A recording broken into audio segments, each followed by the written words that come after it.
Hi, Drishti. Thank you for joining me today. I just wanted us to have a bit of conversation, and you chose the topic motivation and procrastination. Would you like to give a tiny bit introduction of yours, and then we'll get to the topic? Okay, so thank you firstly for having me here. And my name is Drishti. I'm a clinical psychologist, got RCI licensed back in 2018. So I've done my schooling, I've done my education, all of it from India. I did my bachelor's in Delhi, went on to doing my master's at TIS, and then my MPhil at Manipal. Currently been practicing since then. And I have my own little private practice. Currently, I'm based in Berlin.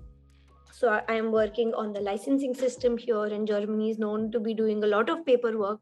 So that does hit the motivation quite a bit. So I've been reading up a little bit on motivation, and so the licensing process here takes about a year.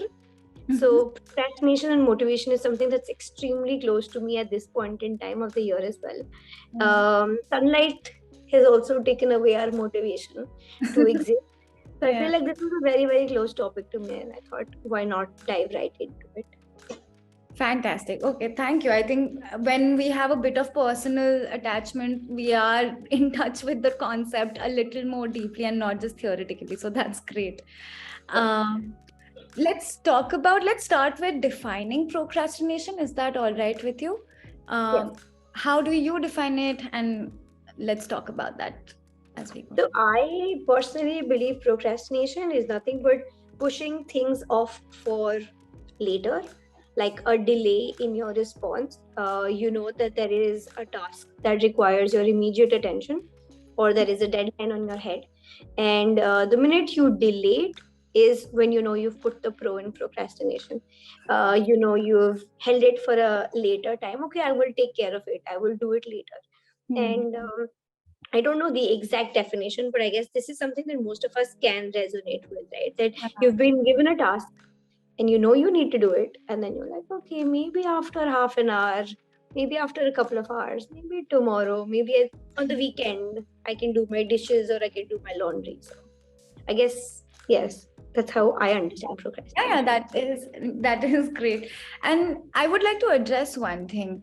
Whenever we hear the word procrastination, I think the general public, or what general public, everyone kind of uses the word lazy immediately. There is the word lazy attached to it immediately. How would you like to address it? I kind of agree with that. I think procrastination has a very negative connotation to it. You know, if you're procrastinating, you're a bad person, or like you said, you're lazy. And I think this is also like very typical, if I can say, Indian mindset, in the sense that if you don't do something, that means there's something wrong with you that you're not able to do it. So instead of focusing on the problem at hand, we tend to blame the person for it, and thereby use negative words like, oh, you're lazy, or you know, there's something wrong with you, which is why you're not able to do it. So I feel like lazy is, yes, okay, it could be one of the reasons why I don't feel like I'm ready to do it. So instead of just using words, I would also, as maybe because we're mental health professionals, I think the goal is to find out why. So okay, you're lazy, but why are you lazy? What makes you want to laze around and not do the task that you were supposed to, right? So I would accept the word lazy, but I would still want to know the reasoning behind it, or the why behind it. That being said, something that you just said is there's a lot of negative connotation with respect to procrastination, and I don't think we agree to that.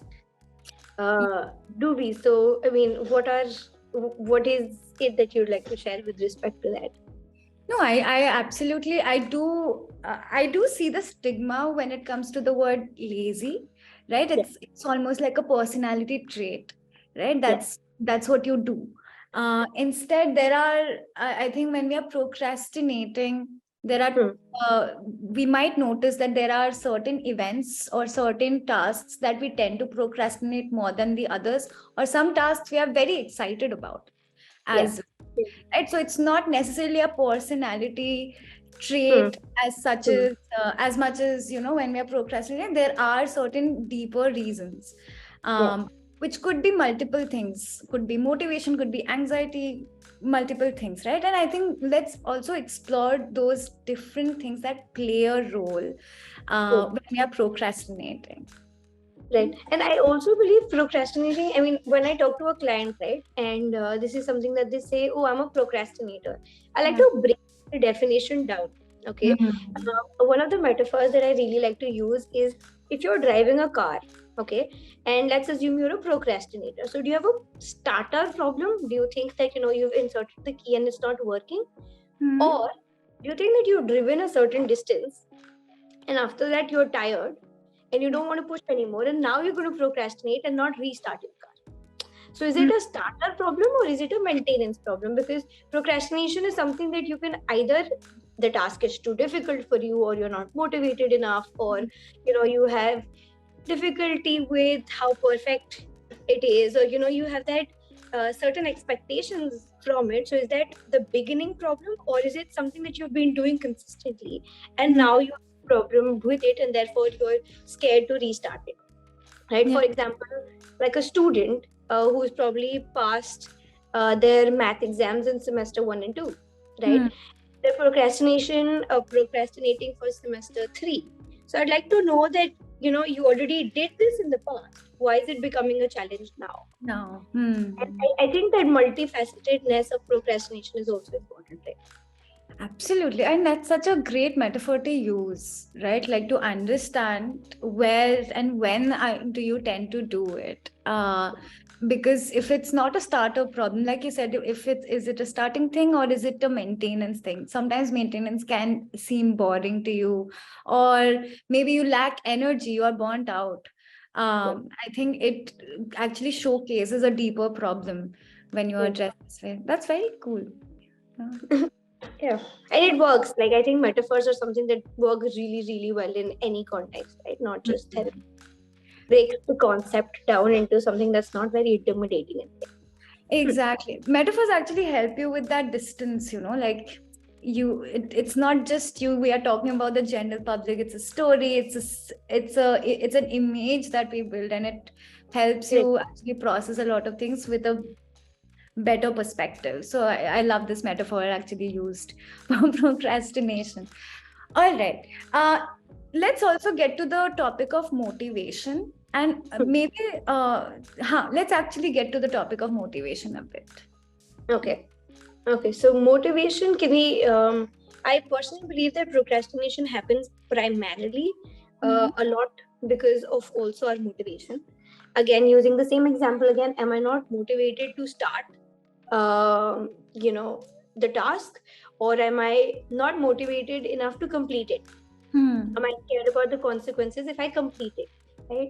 And I feel like that's where motivation and procrastination sort of, they're so imbibed into each other. Mhm. So these concepts, I personally believe they cannot exist without one another. And I think motivation is something we need for every day in life, right? Not just procrastination. So motivation, as I understand it today, is something that drives you. Something that's your why are you doing whatever you're doing, the reason for you to perform, the reason for you to act in a certain way, to think in a certain way, to behave in a certain way, right? I Mhm. think motivation is very, very central to all of us. Can we talk about this? How to stay motivated? I think this is a very generic, common question. You get how to Yeah. stay motivated. What does it mean? Uh, Hmm. how would you like to address this question? Right. So from what I do understand is motivation can be intrinsic Hmm. and extrinsic. So that's how they, is it internalized? Am I self motivated, or am I motivated by the environment? Hmm. Right. So if I have to make money and I have to sustain my household, or if I have to make money and send it to my parents, I'm usually motivated. Not a lot of people struggle with external motivation because it's something that you have to, there is a reward at the end of it, or there is a fear that drives you. So you are, most cases, most people are externally motivated, and Yeah. these are not the people who ask this question, what should I do to be motivated, right? um, it's usually people who are not able to motivate themselves internally that usually struggle. I mean, there is a disjointment there, is how I do see it. And for some reason, the image that comes to my mind is, when we were younger and we would watch Jetsons, and you Yeah. would be running on the same treadmill. Or sometimes you see an animal with like a carrot or something hanging in front of their head, and they're just chasing it. So I think Right. motivation is also about what is the task at hand, why Hmm. is it important, Hmm. and why is it that you're not able to do it. So I think it's a generic advice would be to figure out that you're not motivated, and what is it, can I attach a reward or an incentive to it. Hmm. I wouldn't say punishment, but that's also one way to do it. That's part of But it, of course. that's Yeah. part of it. But I Hmm. think the more generic answer here would be, find out what is it that you like about a task, Yeah. so that you're more likely to do it. For example, I don't like going to work. I hate going to work. Hmm. For somebody in an organization, but I like sitting with my colleagues. Hmm. I Hmm. like waking up in the morning, having something nice for breakfast, and then having that commute or taking that train or that metro between here and to my workplace, because that's the only way I socialize. Yeah. What is it about your work environment? Or I love chilling with my colleagues at work, just Yeah. coffee break or like a smoke break, or whatever it is that motivates you. Find that one thing, that silver lining for you in the process, could be one way to motivate you. Hmm. Another way that I can think of right now is, um I don't know, wait, let me think about this. How else motivate? I think I would like to add something because sometimes it does become difficult to be intrinsically motivated. Yes. Right, like intrinsic motivation, like you said, it's harder to find. So Yeah. sometimes pushing yourself, just like pushing yourself for the initial kind of a that passing over that initial block and like kind of throwing yourself in an environment where Hmm. people are doing what you want to do in a very normal general manner. For example, if you want to work more, if you throw yourself and hang out with people who tend to work more, it becomes easier for you to work and be focused as well, just by the virtue of being in that environment. Correct. uh, so I think Surrounding motivation yourself. Yes, yes. I surrounding. think a perfect example of that is, I don't know where I read it, but somebody said this to me, is you are an amalgamation of the five people you surround yourself with, Yeah, right? So it exactly. is also about, am I then allowing myself to be surrounded by people who are more motivated than me, or Yeah, are people who are doing better, or at least more functional than I am in certain spaces, then I do want to be around them, so that the social energy, or that exactly. Mm. enthusiasm gets to me. Yes, I think that's a brilliant point.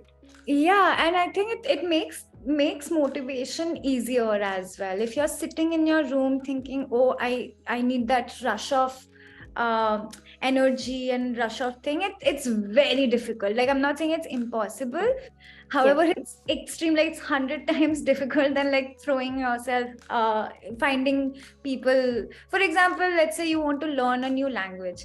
If you're speaking that language with people versus you are on just Duolingo or like learning that by yourself, Hmm. it's difficult. It's significantly difficult. If you're in France and you're speaking French versus you yourself in your room, uh, Correct. Hmm. in itself, and similar concept with motivation, right? Like, just the motivation to learn becomes external if you're in France.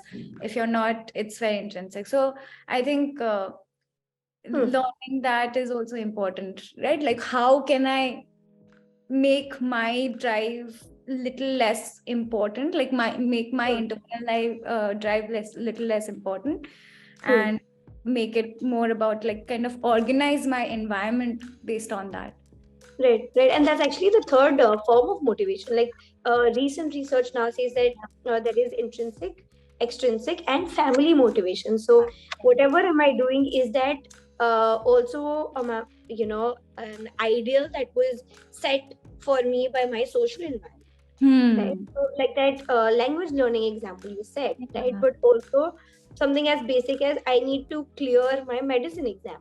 Now, Hmm. is this something that I want to do for myself, or is this something that is expected out of me and I Hmm. should be able to do?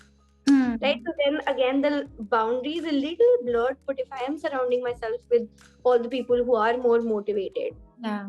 who are doing this to achieve the bigger purpose, I think it's easier to motivate us. Which also brings me to goal setting. I think goal setting is, and setting not unrealistic, crazy goals, but setting smart goals is also one way to motivate yourself, right? Hmm. And okay, so in the next 6 months, I'm going to clear one exam, not 10 exams or not three exams, but I'm going to clear one exam. Or for language learning, especially because I'm struggling with it so significantly, Yeah. I'm not going to go talk to everybody, but I'm going to be able to place an order. I can walk into a store and ask them what this is in German, for example, and how much it costs. Yeah. What? Shoto small, attainable, and smart goals is exactly that, right? Specific, measurable, attainable, relevant, and time bound goals. Yeah. Right. So if you have some goals in order, I think it's easier to achieve them. And like you said, maybe even involving your family.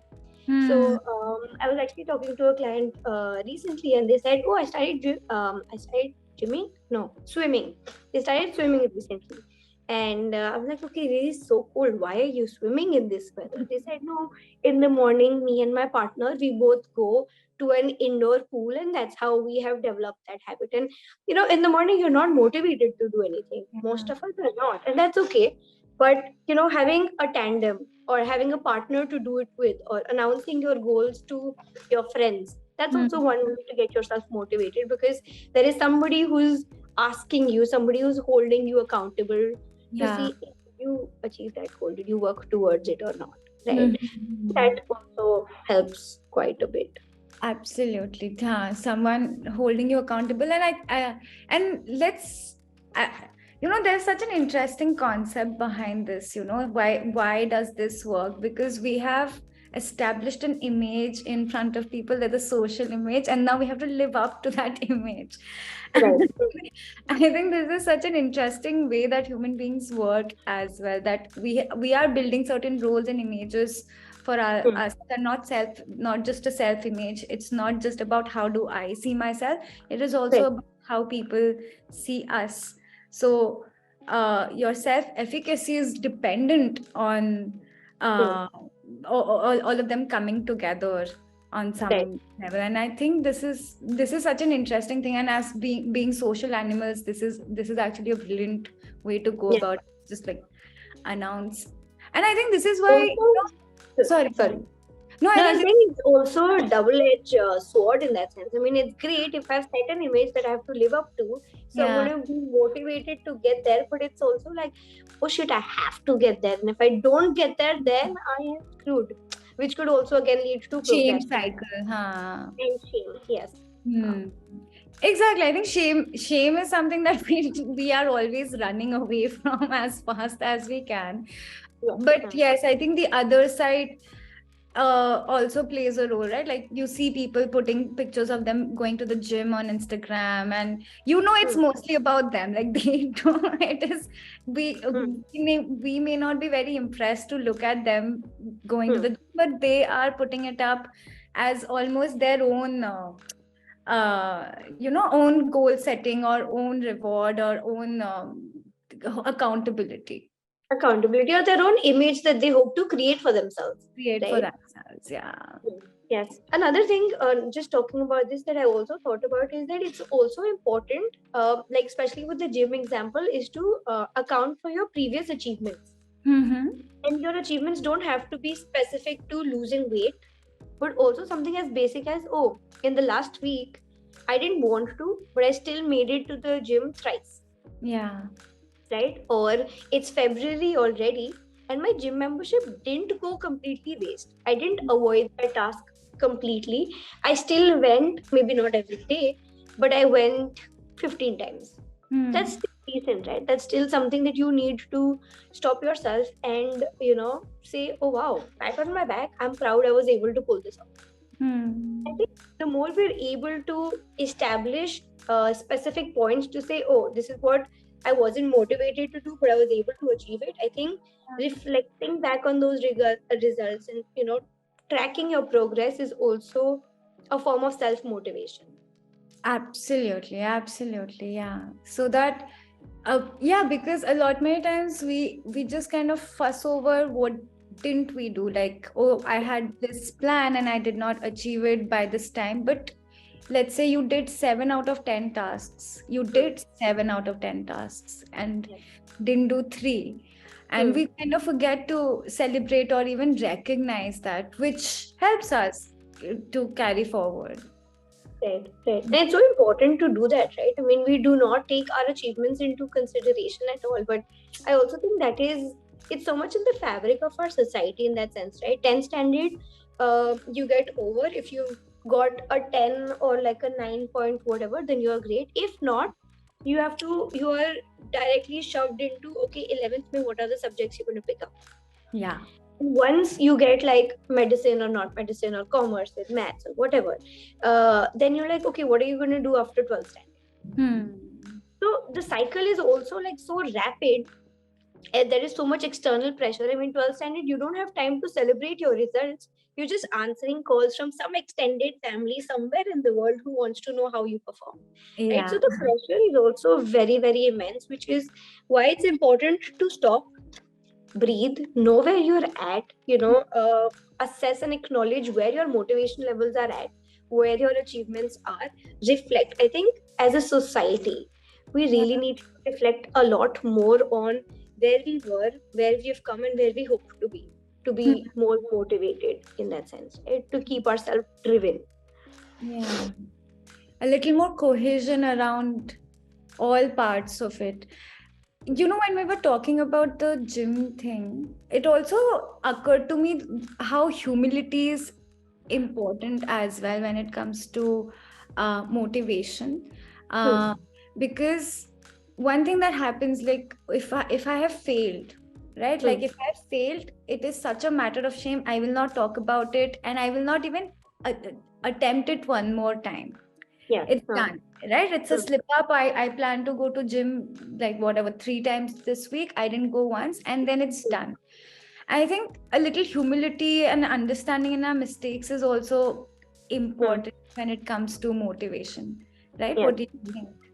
I kind of agree. I think we expect ourselves to be such superhumans that we don't recognize that we're human at the end of the day. I mean, there's only so much your body can do, right? And there can be so many reasons why you didn't go to gym that day. It could be, okay, maybe somebody was visiting, or maybe you're feeling too bloated, or maybe your menstrual cycle was around the corner and you weren't in the right headspace, or you had extra work that day. There could be so many reasons, right? But what is important is, I think this is something that I love to say to my clients, is you're consistent at being inconsistent. Yeah. Maybe that's what we can strive ourselves to be. We can be flawed, and we need to accept that we're flawed, so that the baseline is also not unrealistic expectations from yourself. Hmm. So it's okay if you miss the gym once, twice, 5 times, 10 times, 2 months, but as long as you want to go there again, you need to, I don't know, push yourself. You need to get somebody to go with. You need to, I don't know, you need to get up, pick yourself, and do it again. And Hmm. you can only find that courage to do that within you. Only Yeah. you motivate yourself, from to accept your failures, to accept your challenges, and to be able to do it again, right? Hmm. And I think that Exactly. needs to also be normalized. Huh. No. I'm just agreeing with you. No, I think this is that's that's part of motivation, to even actually accept that you will fail, Hmm. right? Being inconsistent, I think, even when you talked about goal setting, I think we should plan for failures. We should plan, Hmm. uh, and I remember, uh, I don't know where I read it, or if I thought of it. I have no recollection of this, but I remember this statement that failures are feedback. Yes. uh, Hmm. they are feedback. So like learn, they are essentially telling you, if you fail to go today, like the examples you gave, if you fail to go today, the feedback is okay, probably you cannot go when during your menstrual cycle. Do not aim for goals like this, right? Like, or maybe plan around it, or if it's happening, whatever it is, it's a feedback that you get from your body, from your environment, as to how to approach the same problem differently. Right. And I like that line, failure is feedback. Yeah. I hope it's yours, because I'm going to steal it. Yeah, steal. I'm going to use it in one of my next sessions. I'll be like, I've heard this from somebody. Failure. Yeah, actually feedback. Yeah, I think, and this is important. I think humility, taking them as feedback, are also important when it comes to motivation. Otherwise, if it's like a black and white thing, it's very difficult to like keep up. We exist because the grays exist, right? I mean, that's the whole point of being human. Yes. Yeah. Okay, awesome. I think let's also talk about a bit on procrastination and creativity and how it helps. I think that's one of the crazy things that procrastination, like that research has shown, does help with. Anything that you would like to share first? So, from what I read and I understood is there are people who get a task, they get homework, and then they're so enthusiastic, they'll finish it on their bus ride home. I was one of those people. Initially, when the homework was easy, you just wrap it up and then you're done. But over time, as homework gets more difficult, or you're in your higher up classes or something like that, you are more likely to procrastinate. It's going to take long time. There are more sums to solve, or there are more lines to write, or whatever. But I personally think it is important to take your time with tasks. Procrastination, while has been understood as pushing it off and delaying it, it's actually very, very important for creativity to foster. The more I sit with a task, the more I am able to think of multiple perspectives. The more I'm able to think about, diverse problem solving in that sense. Yeah, right? exactly. Do I want to hold my ear directly, or do I want to twist my hand and hold my other ear? That's creativity, right? If I don't give myself that time, how am I going to come up with all of these solutions? So I personally believe that yes, for creativity you need time. And more than that, you also I've been doing this course on Coursera again, which is learning how to learn. So they talk a lot about your diffuse mode and just give me 1 second. I have my notes here. Your focused mode and your diffused mode, right? So if you do your task in a focused mode, you also need some time wandering around, maybe going for a walk, or watching trash TV, or watching Instagram reels and scrolling like an idiot, or most of us, or playing video games, or doing just something which is not related to work at all, for that creativity to foster. For you to look at the same problem in different ways, which is exactly why there's so many sports people who, for example, somebody who plays cricket will also be involved in playing hockey, or playing a little bit of football, or be playing tennis, not so that they can learn a new sport. They're not playing that professionally, but they're expanding their skills. They're thinking of creative ways of how their body or their muscles will also react to different situations. No, that's very interesting. No, that's super interesting. I think a couple of things came to my mind as you were talking about this. Number one is, I think this is also very well researched, that all the sports people who have played more than one sports, like multiple sports in their childhood, they are more likely to do better when they are like focused on one sports. I think what's that? Tiger Woods is like an exception in that. He only played golf. Yeah. Golf, and he's just one of those very rare exceptions that played only one. But I think most sportsmen tried their hands around different sports, and then they specialize. One more thing that came to my mind is the ultradian rhythm that we work on, right? The whole, if you are best able to learn if you have learned and then take rest. If you Yeah. sleep, you're able to learn, or even non-sleep rest hour, or doing something like this, you're more attuned to learning because you're not learning. So that's very interesting. Exactly. Yes. Yeah. Huh. So I think these are the two thoughts that came to my mind as you were talking about this. Right. And I think this ultradian rhythm is also different for different people, right? I think 100%. Yes. some people are 50 minutes work, 10 minutes rest, some can Hmm. be 90 minutes. I think that can be different from different with different people. Which is why they also came up with that average Pomodoro technique, right? Pomodoro effect, yeah, correct. Which is Yeah. supposed to be like one of those. I think I'm not sure. I need to read up a little bit more on this. But what I do know is that it's one of those averages of, Yeah, I think, 20 minutes, 25 minutes of focus with no interruptions, and then yeah, followed with a reward of say 10, 15 minutes of a break, and then again a sprint of 20, 25 minutes, and then a break. And I feel like it gives your mind so much space to, it's that break in between. It's like classic motivation also, right? Like, yeah, you've taken a break, it's a reward, and you're more rejuvenated, or you're more excited to restart again. And like exactly. you said, the learning is also optimized completely. Optimized. Yeah, no, I think this is great. Okay. We can slowly come to a closure of things as well. Okay.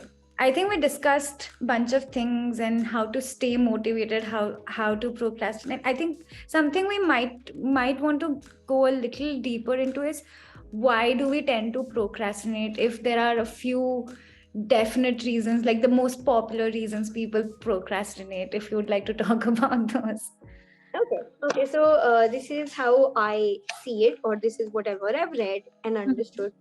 One is definitely, let's talk about the starter problems, Yeah. right? One is your perfectionism. So you're Hmm. striving so hard for the idea of getting it right. I am procrastinating, for example, on getting married because I want to make sure that I get married to a boy who meets all the tick tick ticks, Yeah. right? Who meets all my checklists. He's kind, he's humble, he's tall, he's funny, he's understanding, he's Indian, he's whatever, right? So you want it to be a perfect prototype. You want it to be a perfect relationship, which is why you're not uh, getting along with other men, right? In Yeah. your process of arranged marriage. It's a very varied example. But so I think that striving for perfectionism is definitely one thing that happens very much in procrastination. I want my assignment to be A grade, which is why I'm not ready to even start it in the first place. Yeah. But what is important is, I think maybe what I'm also talking about the solution, because I guess, Yeah, yeah, we please, don't please want do. to talk about the Yeah. problems, is also, acknowledge that this is what you're doing. It's important. And this is something that I say as a therapist a lot, is it's important to understand yourself and your patterns before you go out, start fixing them, right? So understand that there is a need for perfectionism, understand that this is what you're doing, understand why you're doing it the way that you're doing it, and how is it serving you. Is this maybe something that you developed early in childhood, that the expectations around you were so unrealistically high that you Hmm. have internalized it, and now you feel the need to be perfectionistic in your ways, right? So it's not wrong to be perfect. Yeah. It's great you are perfect, but the pressure or the burden that you associate with it is the problem, right? Which is probably Right. causing you to progress. So that's Right. one. Huh. And I think I do think perfectionism is a myth, right? Like it does Huh. not actually exist. It is at the end of the day, um, it is a myth that it is a fantasy dragon that you are chasing. Yeah. Um, it's just that even if you capture like a little element of that dragon, that is enough. Now Right. you will not be able to completely capture it, but I think the element of it essentially. Correct. And a little bit too much chasing perfectionism can also be self-sabotaging, Right. right? 100%. Yes. Yes. I Because also think it's kind of like you might have perfect hair today, but hmm, then tomorrow morning when you wake up, you're gonna have a bad hair day, right? yeah, And that's exactly what you need to be comfortable with. That I can have perfect days, but I'm also going to have bad ones. So am I willing Exactly. to acknowledge both? Right. So which is exactly why it's always striving for perfectionism. There are no perfect bodies, there are no perfect people around us ever, right? Yeah. Yeah. Maybe I think we can use the word improve more than like perfect. Maybe just Yeah. getting better at things or getting Hmm. better, improving on things versus chasing a perfection. Yeah, one, I think, okay, wait. One can be a goal, but not necessarily your perfection cannot be realistic. Goal can be realistic. I think that can be Hmm. separate from one thing on right from the other. Also the time element, like it can always be, I want it to be perfect now, like for the next 1 hour, 2 hours, 10 hours, right? Yeah. But that's it. It cannot be perfect forever. So maybe Correct. a temporal component also helps, right? To it. Like I Correct. want a Yeah. 10 on 10 in maths, but I'm okay getting a 9 on 10 in science. Yes, yes, yes. I think that's a great example. And that's a good way to explain perfectionism as well, right? Like, okay, Yes. 10 on 10 is a perfect mark, and that is achievable, that is realistic. Hmm. Uh, However, expecting yourself to get 10 on 10 on every subject, every time, forever and ever, till the Is, end yeah. of time, I This think is that. setting yourself up for a lot of disappointment and maybe a huge crash also. So, Huge crash. yes. Great, great. Thank you so much, Drishti. I think this was a wonderful conversation. Any, Hmm. final thoughts, closing thoughts before, yeah, we end the conversation? I think it was a very interesting conversation, especially because, like you said, this topic is way too personal for me right now. I am Hmm. struggling with motivating myself to learn German, to adjust to the lifestyle here. I mean, it's been a couple of months, it's been almost a year, but still not finding that perfect fit, procrastinating on a lot of things. So I Yeah. think it's important to acknowledge we're all struggling. There's nobody who's perfect. And like we have figured out, it's perfectionism is just, what did you say, an imaginary dragon. It's a fantastical dragon. Fantasy. Okay, I like that. That's a nice magical connotation to it also. Mhm. Nice, but it's important just to start being a little more self-aware of your Mhm. patterns, to be more aware of who you are, what drives you, and there will be something in the world that motivates you. So even if you're in the lowest of your low pits, there is something that's motivating you to ask for help, right? That's also the reason why a lot of people come to therapy. They're like, I don't think I can deal with this anymore. I think I need you, right? I Yeah. feel not motivated, and this is the first thing that I say to them. You might not be motivated in working, waking up in the morning, having a bath, but you're motivated enough to show up for yourself and work on yourself. Yeah. कुछ तो है, there is something that is still driving you, right? So I don't think it's possible for us to exist without motivation. We just have to find it in the darkest of those Yeah. corners. Yeah. Wonderful. That's such wonderful closing thoughts. I'm not going to add anything to this. I wait. Other than just this quote that came to my head in the darkest of nights. Happiness can be found in the darkest of spaces if only one remembers to turn the light. Turn on the light. Yeah, exactly. Whose was this? I will end this. Dumbledore. Oh, yes, yes, yes. I will definitely end this podcast with that quote. Yeah, yeah. Crazy. Thank you, Drishti. Thank you for joining. I know you have a busy schedule, so thank you for taking the time out. I hope to talk to you soon about some other topic and we brainstorm then. Yeah. Thank you so much for this, and all the best for Yes. the future and whatever you're up to. I'm really looking forward to following podcasts and everything that you have in store. Awesome, awesome. Thank you, Drishti. See you. Bye bye. Okay. Take care.